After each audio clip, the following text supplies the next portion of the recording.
聚焦国际热点，剖析军事装备。在节目开始之前，麻烦您点赞订阅。本期新闻节目的主要看点有：中国核军费巨额增长，真实核弹头数量隐晦不清，美方想把中国拉入国际核裁军谈判，以达到削弱中国核力量的目的。最近一段时间，美国带头，部分西方国家跟随一起炒作中国大规模增加所谓的洲际弹道导弹发射井的议题。正是在这种情况下，中美爆发直接军事冲突乃至常规战争的可能性急剧放大。为了管控危机，控制双方发生战争的规模和等级，美国才会事先和中国达成核互信，然后放手一搏，希望在自己想定的战争中击败或者重伤中国，把亚洲打成一片废墟。于是乎，每隔一段时间就有外媒智库拿着高清卫星照片当成所谓的证据，声称中国在大规模扩充核武库，甚至美国的政府官员也没有节操的下场跟着一起炒作。比如美军司令就在研讨会上称，中国正在增加导弹的数量，还用令人窒息来形容中国核武器增长的速度。总编辑胡锡进，为什么美国这一波如此热衷炒作中国的核力量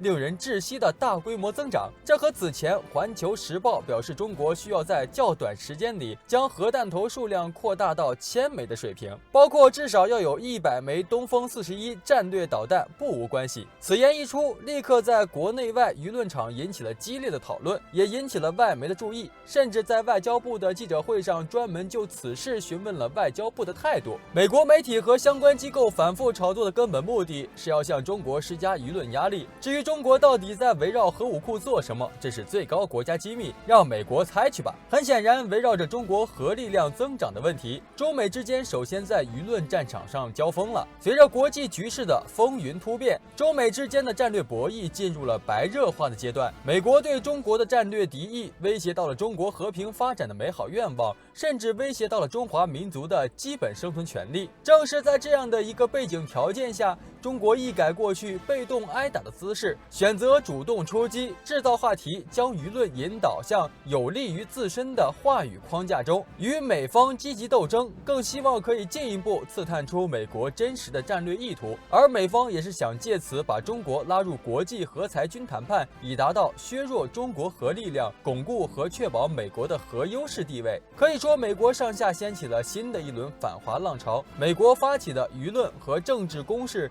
确实给中国造成了一定的压力，也分散了我们的注意力。另外，美国政府对美国人民基本人权的蔑视，对人类基本良知和文明道德水平的践踏，也让中国警醒。概括一下，就是美国对中国的恶意和战略打击意图在上升，美国对打击战略竞争对手给自己造成的损害承受确值在降低，中美发生直接冲突的风险在陡增。2021年，随着拜登的上台和新政府开始运转，我们原本以为中美关系会得到缓和，但是美国的政治环境已经发生改变，反华成为了社会共识和政治正确，也是联合共和两党唯一的粘合剂。所以中美关系朝着继续恶化的方向发展，这种趋势引发了国际社会普遍的忧虑，也在中美两国的国内引起了激烈的讨论。就连许久没有露面的前国务卿基辛格也出来发出警告，美国将必须与中国就新的全球秩序达成共识，以确保稳定，否则世界将面临像第一次世界大战之前那样的危险时期。这个警告有积极的一面，也有消极的一面，展现出了中美之间的结构性战略矛盾。首先，这个新的国际秩序是什么秩序？是否依然是美国所主导的以维护霸权体系为目标的国际新秩序？如果是这样，中国怎么会接受？如果不是这样，美国能接受吗？然后基辛格这段话抛出了在中美共同构建世界新秩序失败的情况下对悲观前景的预测，世界将面临像第一次世界大战之前那样的危险时期。而基辛格之所以这样预判，站在美国人的角度，美国是不可能放弃霸权的。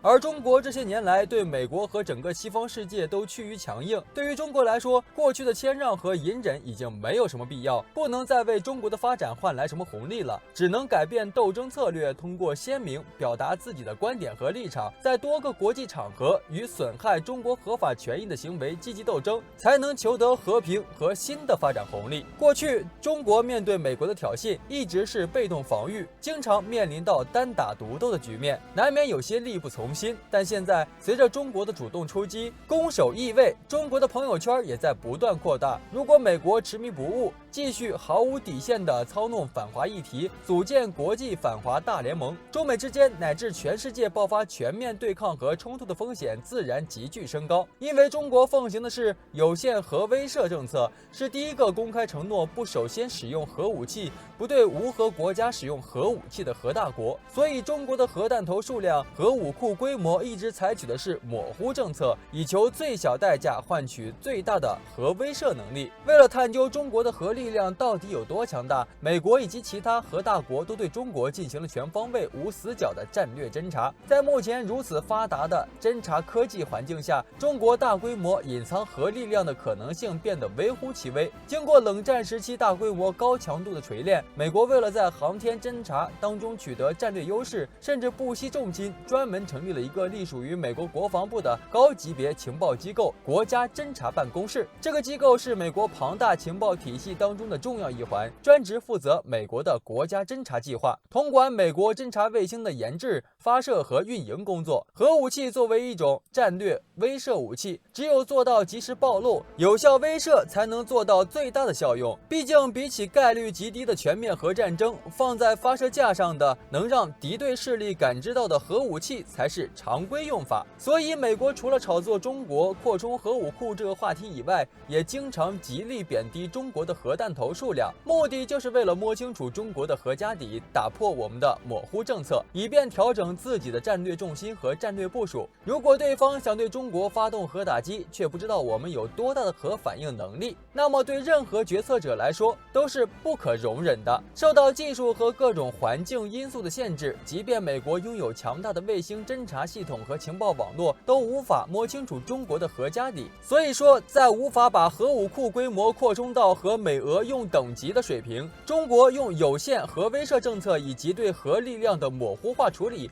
是以最小的代价达到了最大的核威慑效果。那我们把情况想得更糟一点，如果某个战争狂人极端仇视中国，真的不管不顾对中国发动的核打击，那么以中美之间巨大的核武库规模差距，美国就一定能消灭中国吗？答案当然是否定的。我们先从纯军事角度来看，中国核反击力量的生存能力保证了我们的核武器不会被美国一轮核攻击就全部被消灭。中国正在努力建设和完善三位一体的核反击力量，海下有了弹道导弹核潜艇，陆上有了公路机动弹道导弹发射车，空中的六爷可以挂载核巡航导弹，类似于美军 B-2 隐形战略轰炸机的轰20也呼之欲出。这些战略武器发射平台最大限度地保证了我们多元互补的核反击平台体系，让敌对势力不敢轻举妄动。最后，中国的战略导弹预警系统、天基红外检测系统以及北斗卫星导航系统，保证了己方拥有足够的预警和反击准备时间，确保掌握战略先机。那既然中美之间爆发核战争的可能性很低，两大国的常规力量也不会发生对峙和冲突吗？这个假设正在被国际局势的演变不断否定和颠覆。挑战这个底线的，恰恰是在战略竞争当中处于弱势的美国。谁都清楚，21世纪以后的中国崛起速度、民族复兴趋势锐不可当，美国根本不可能真的遏制住中国的发展。美国现在所做的仅仅是为自己的体面落幕而做好准备，为了争取更多的利益而撒泼打滚，给中国使绊子，以满足自己各种不合理的要求，本质上是一种巨婴心态。根据日本时报放出的消息，美国总统拜登正在考虑发表一项声明，表示美国不会在最初的攻击中使用核武器，并请求日本支持这一政策。而日本今年早些时候曾对此表示反对。全世界那么多的无核国家以及没有战略纵深的小型核武国家，美国没有必要对这些没有发动核战争主动权的国家做出承诺，而有能力对美国发动核打击，并且可以在核战争当中实现核反击的国家中，只有中俄两家了。俄罗斯已经快被美国整得奄奄一息，至少在短期之内没有事实威胁